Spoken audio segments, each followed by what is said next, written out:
Real, ya hemos dado a conocer, amigos oyentes y televidentes, que Colombia fue sacudida ayer por dos atentados dirigidos, el primero contra un helicóptero de la policía colombiana en la localidad de El Chispero, zona rural de Amalfi, en el departamento de Antioquia.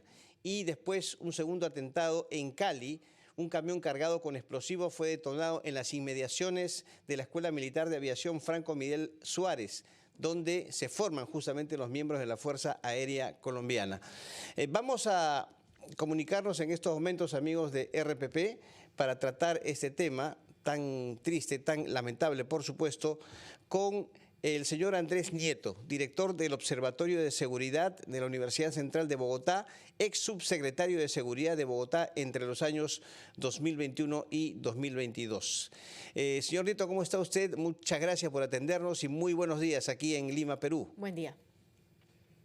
Muy buen día, un saludo para todas las personas que nos ven y nos escuchan en Lima, Perú, desde Bogotá, Colombia.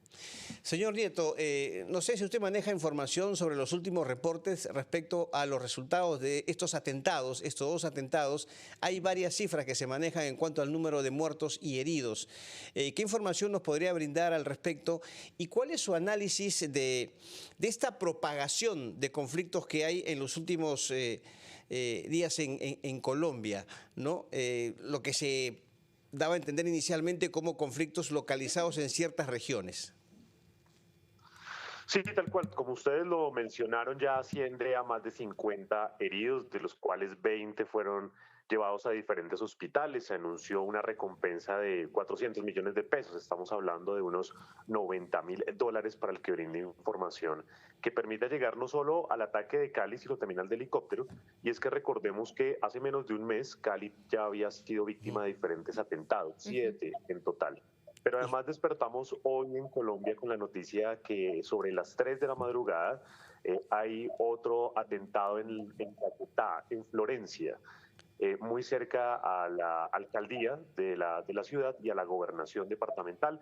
En este momento se despliegan las unidades antiterrorismo y antiexplosivos para verificar que en la zona no hayan otros elementos que terminen afectando la vida de las personas.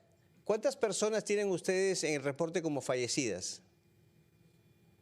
En este momento tenemos 8 policías del caso del helicóptero que fue derribado con un dron.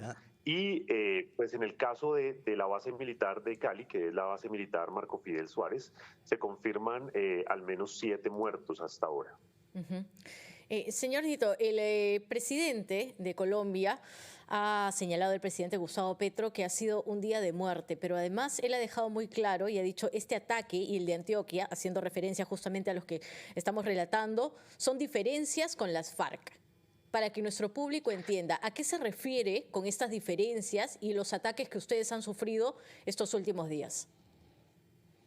Bueno, resulta que luego del proceso con las FARC en la presidencia de Juan Manuel Santos, hubo un grupo, unas facciones de las FARC, dos frentes particulares, estamos hablando de alrededor de unas 120 personas, que no estuvieron de acuerdo con los acuerdos que se dieron en La Habana. Y allí empezaron a configurarse algo que posteriormente se llama disidencias de FARC. Estas disidencias lo que han hecho es volver al campo del terrorismo, del enfrentamiento con la fuerza pública. El gobierno de Iván Duque abandonó también el proceso de paz, no se le dieron las garantías a líderes, lideresas y personas que habían firmado precisamente esos acuerdos y resultaron esas personas que estaban abandonadas robusteciendo estos frentes de disidencias. Luego el proceso de la paz total del actual presidente Gustavo Petro intentó durante el primer año y medio de su mandato iniciar un proceso de paz con ahora estas disidencias, situación que no llevó a nada y que sí hizo que terminaran en una tensión mucho más dura en lo que se conoce como alias Mordisco, que es Iván Mordisco, sí, y alias Calarcá, personas que hoy comandan dos frentes y que están en presencia de alrededor de 89 municipios, muchos de ellos incluso en enfrentamientos con el ELN. Esa situación es la que está llevando entonces al tema. Esto está muy cercano a que hubo una derrota, como lo mencionó el presidente, de una columna precisamente de ese grupo que lidera Iván Carlos Mordisco. Patiño. Ahora, exactamente.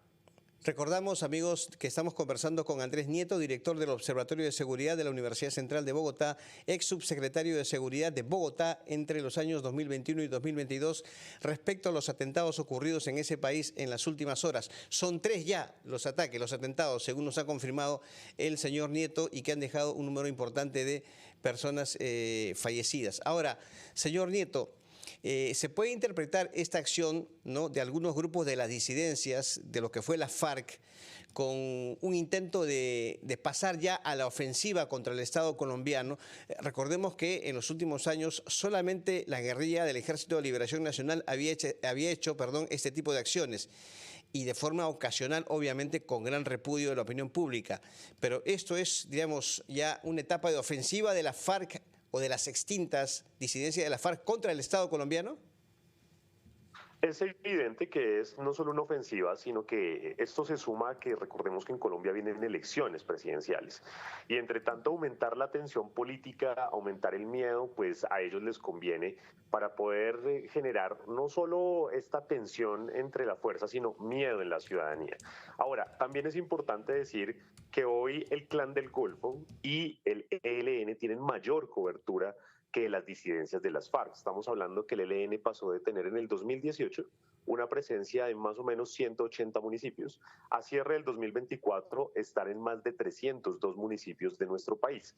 De esos 302 están en disputa 95, donde en ese mismo espacio también está entonces el ELN, las disidencias de FARC y el Clan del Golfo. ¿En qué coinciden esos municipios? En 3 cosas fundamentales. O hay cultivos ilegales, especialmente lo relacionado con coca, o tenemos minería ilegal, lo relacionado con oro y esmeraldas, o una tercera, y es que es ruta estratégica para sacar la droga del país hacia los puertos, ya sea hacia el Pacífico o hacia el Atlántico.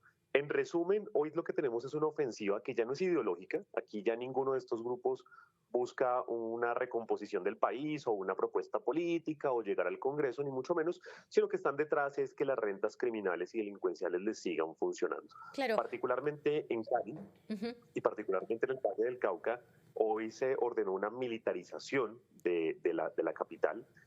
Y adicional, allí lo que se dice es que las disidencias están intentando reclutar las bandas delincuenciales más pequeñas para volver a conformar lo que en los 90s se conocía como el cartel, y era un solo líder coordinando toda la criminalidad y la delincuencia en la zona. Claro, y esto ha llevado a que el mandatario colombiano anuncie que va a declarar terroristas justamente a las disidencias antiguas de la FARC, al Clan del Golfo y otros. Mi pregunta iba centrada un poco a, por ejemplo, ¿qué tipo de plan se está ejecutando con relación a la seguridad de los ciudadanos? Porque los ataques estaban primero, digamos, cercanos a las zonas rurales, donde no había muchos habitantes, y esto ha ido variando. Sí, esto ha ido variando, y algunos analistas concuerdan en que nos recuerda entre el 89 y el 91, años que fueron el pico de la violencia en Colombia. Recordemos que particularmente en el 89 ya habían llegado a las urbes. Fue el momento en el que se dio el atentado a la Antigüedad, a la Dirección de Análisis y Seguridad, pero también al medio El Espectador. También fue cuando derribaron uno de los aviones de Avianca, que tuvo un atentado terrorista, una aerolínea comercial. Y adicional fue la muerte de varios líderes de izquierda en menos de un año. Por eso, ¿ha significado, por ejemplo, ver mayor cantidad de policías en las calles, restricciones en algunos horarios, desplazamientos de los ciudadanos o no? Aquí tenemos un asunto, y es que el alcalde de Cali y diferentes alcaldes han manifestado que el gobierno nacional no deja trabajar a la fuerza pública. Es decir, la policía y nuestro ejército son de las mejores fuerzas entrenadas en el continente, pero varios coinciden, esto no se ha confirmado, en que no existe una orden o una directriz desde el gobierno nacional para que ellos puedan actuar. Por ahora lo concreto son 3 cosas. 1, militarización en Cali. 2, todas las fuerzas están en alistamiento para poder generar cordones o planes candado, especialmente en las principales ciudades. El alcalde de Bogotá solicitó el refuerzo en más de 1.000 unidades de policía para evitar que esto pase también en Bogotá. Y 4 gobernadores han solicitado consejos extraordinarios de seguridad para blindar especialmente gobernaciones, alcaldías y estaciones de policía.